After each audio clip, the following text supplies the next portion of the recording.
Libérez-vous de l'impatience, partie 49. Allons, dépêchez-vous, nous n'avons pas toute la vie. Laissez-moi vous dire, sans préambule, que l'impatience, fléau de la société postmoderne, survient non pas parce que les gens traînent au milieu des trottoirs et vous empêchent de passer, ni parce que les conducteurs devant vous s'arrêtent systématiquement à l'orange, ni parce que votre rêve met si longtemps à se réaliser, mais parce que l'énergie vitale de votre vésicule biliaire surchauffe, puisque la chaleur monte le long du méridien et que la vésicule jusqu'à vos épaules est à la base de votre crâne surchauffe. L'énergie de votre cerveau trouble la paix intérieure, laquelle ne peut exister que si on a la tête froide, tant sur un plan énergétique qu'au sens figuré. Et en effet, vous remarquerez, si vous faites attention, que lorsque l'impatience s'empare de vous, un léger malaise s'installe dans la partie supérieure de votre abdomen, juste à droite de votre axe central, dans les côtes. Vous angoissez parce que vous allez être en retard et que tout votre programme va s'en trouver bouleversé. Du coup, vos reins se contractent et envoient leur chaleur dans le foie, lequel surchauffe à son tour et vous rend irritable. Cette chaleur s'engouffre ensuite dans le méridien de la vésicule biliaire, comme dans un trop-plein. Puis la chaleur monte comme un vent chaud jusque dans le cerveau. L'énergie vitale de la vésicule biliaire est responsable de la logistique lorsque vous interagissez avec le monde autour de vous. Si cette énergie surchauffe, elle effectue son travail de contrôle avec un peu trop de zèle, ce qui a pour conséquence de vous rendre extrêmement tatillon sur le respect de votre programme et donc extrêmement impatient. Commencez par prendre un remède de fleur de bac à base d'impatience. Tracez ensuite une ligne imaginaire entre le petit doigt de pied et le suivant, jusqu'à l'endroit où les os de ces deux orteils rencontrent le gros os du pied.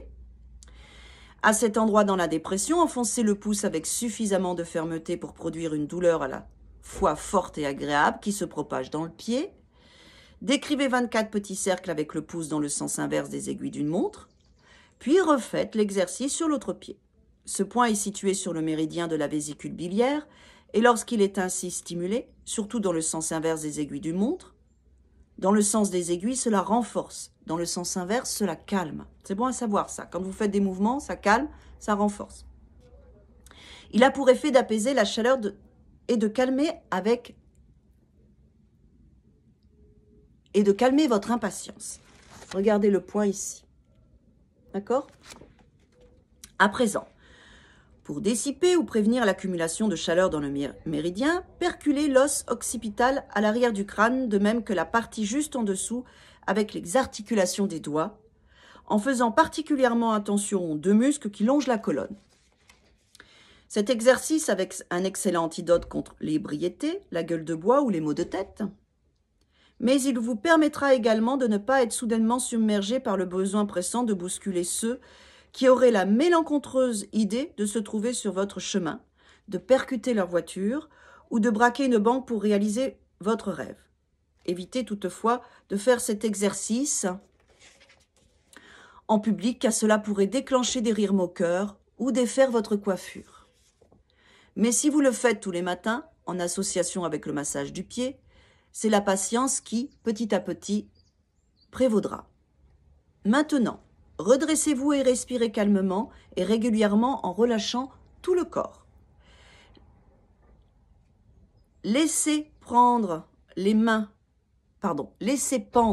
sur le côté, collez la langue au palais, rentrez le menton et étirez directement la nuque. Joignez les pieds, fléchissez légèrement les genoux et sautez avec légèreté. Sur la pointe des pieds, pas plus de 90 fois d'affilée. Lorsque vous vous arrêtez, évitez de haleter et de souffler. Restez concentré sans bouger pour laisser l'énergie vitale se loger dans votre ventre. Refaites cet exercice 6 fois et dites « Je suis empreinte de patience infinie. De patience infinie, je suis empreinte. Je suis empreinte de patience infinie. De patience infinie, je suis empreinte. Je suis empreinte de patience infinie. De patience infinie, je suis empreinte. » Plus vous montrerez de patience et attendrez que vos rêves se réalisent sans essayer d'accélérer la cadence, c'est-à-dire en étant activement patiente, plus vite ils prendront forme.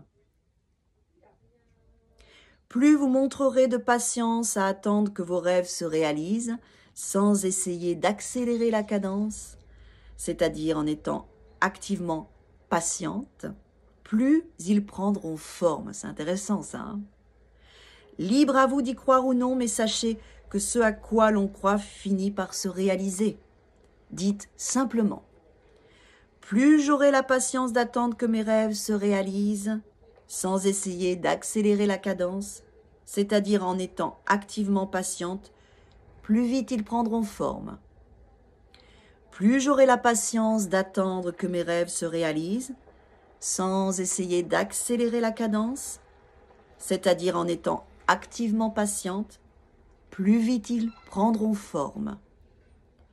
Plus j'aurai la patience d'attendre que mes rêves se réalisent, sans essayer d'accélérer la cadence, c'est-à-dire en étant activement patiente, plus vite ils prendront forme. Un mantra à se répéter. Quoi qu'il en soit, poursuivons. Le livre est presque terminé, alors ne perdons pas de temps. Demain, mes amis, partie 50. Libérez-vous de vos enfants. Libérez-vous de vos enfants. Merci pour votre patience, mes amis, votre fidélité, votre écoute. Je vous aime et je vous dis à demain.